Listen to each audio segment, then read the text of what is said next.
بسم الله الرحمن الرحيم.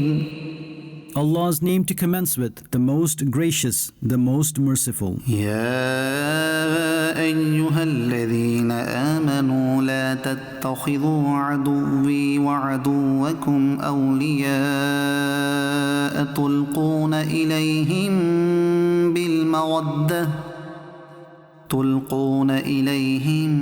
بالمودة وقد كفروا بما جاءكم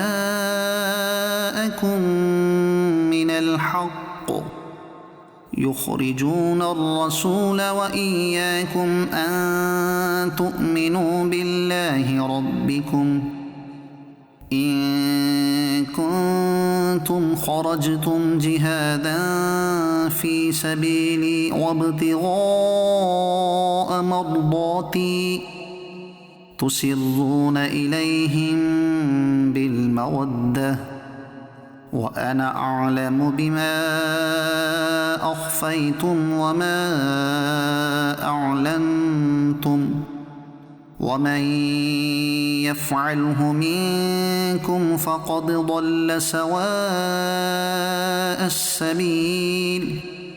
O believers, do not befriend my enemies and your enemies.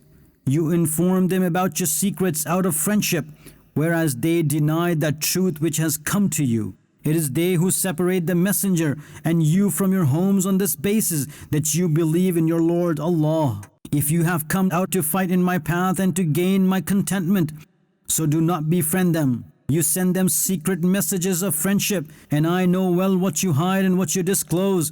And whoever amongst you does this, he has indeed gone astray from the straight path. إن يثقفوكم يكونوا لكم أعداء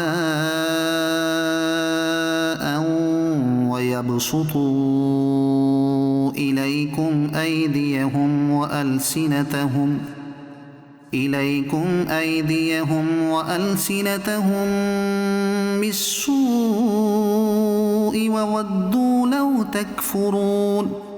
If they find you, so they will be your open enemies and will extend their hands and their tongues towards you with evil. And their wish is that somehow you become disbelievers. لن تنفعكم أرحامكم ولا أولادكم يوم القيامة يفصل بينكم والله بما تعملون بصير. Neither your relations nor your offsprings will ever benefit you on the day of judgment. Allah will separate you from them, and Allah is seeing your deeds. قد كانت لكم أسوة حسنة في إبراهيم والذين معه إذ قالوا لقومهم إنا براء منكم ومما تعبدون من دون الله كفرنا بكم وبدا بيننا وبينكم العداوة والبغضاء أبدا حتى تؤمنوا بالله وحده إلا قول إبراهيم لأبيه لأستغفرن لك وما أملك لك من الله من شيء ربنا عليك توكلنا وإليك أنبنا وإليك المصير. Indeed, there was a good example for you to follow in Ibrahim and those with him, when they said to their people, "Indeed, we are disgusted with you and what you worship other than Allah. We have rejected you, and enmity and hatred has surfaced between us and you forever until you accept faith in the one Allah."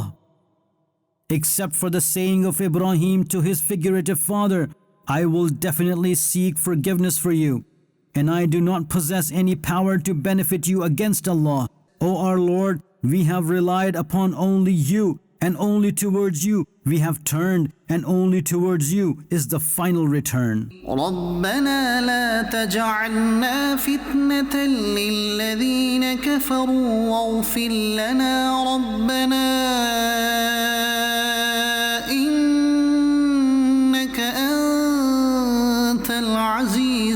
الحكيم. O our Lord, do not make us a trial for the disbelievers, and forgive us, O our Lord. Indeed, only you are the most honorable, the most wise. لقد كان لكم فيهم أسوة حسنة لمن كان يرجو الله واليوم الآخر ومن يتول فإن الله هو الغني الحميد. Indeed, in them was a good example for you to follow, especially for the one who is hopeful of meeting Allah in the last day, and whoever turns away. So indeed, only Allah is the independent, the most praiseworthy. عسى الله أن يجعل بينكم وبين الذين عاديتم منهم مودة والله قدير والله غفور رحيم. It is near that Allah may create friendship between you and those amongst them who are your enemies, and Allah is all-powerful, and Allah is most forgiving, ever merciful. لا ينهاكم الله عن الذين لم يقاتلوكم في الدين ولم يخرجوكم من دياركم أن تبروهم وتقسطوا إليهم إن الله يحب المقسطين. Allah does not forbid you from those who did not fight against you on account of your religion, and they did not drive you out from your homes, that you may be favorable towards them and deal with them fairly. Indeed, the just ones are the beloveds of Allah. إنما ينهاكم الله عن الذين قاتلوكم في الدين وأخرجوكم من دياركم وظاهروا على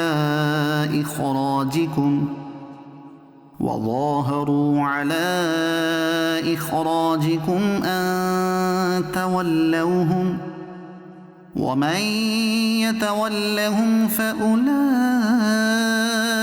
هم الظالمون. Allah forbids you to befriend those who fought against you on account of your religion, or drove you out from your homes, or helped others to drive you out, and whoever befriends them, it is they who are the unjust. يا أيها الذين آمنوا إذا جاءكم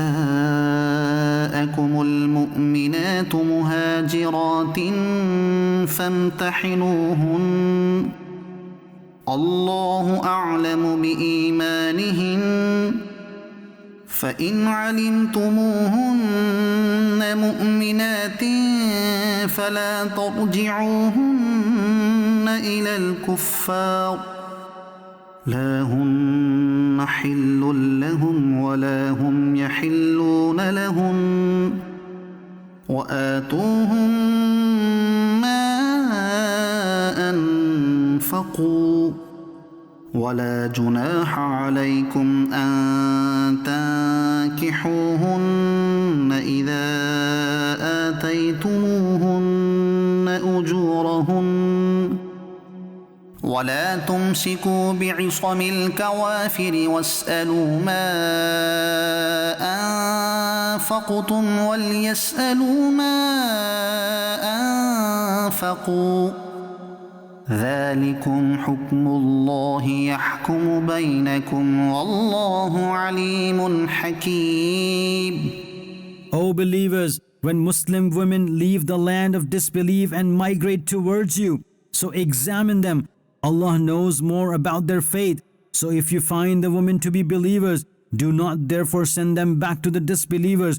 Neither are they, i.e., the believing women, lawful for the disbelieving men, nor are the disbelieving men lawful for them, i.e., the believing women, and give back to their disbelieving husbands what they had spent, and there is no sin upon you to marry them, i.e., these believing women, when you give them their dowry. And O Muslims, do not continue the marriage with disbelieving women, and ask back from the disbelievers what you had spent, and the disbelievers may ask for what they had spent. This is Allah's command. He judges between you, and Allah is all-knowing, the wise.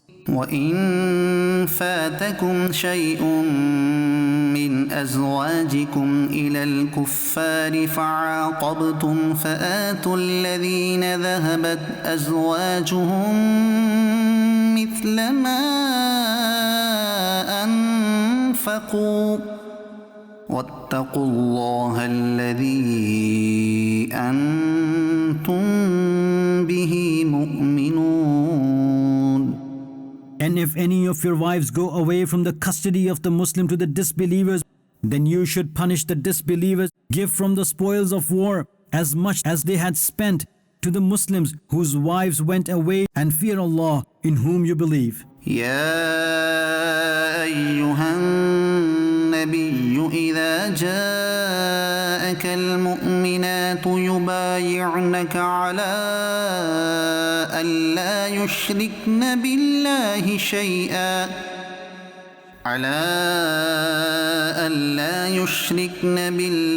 شيئا ولا يسرقن ولا يزنين ولا يقتلن أولادهن ولا يأتين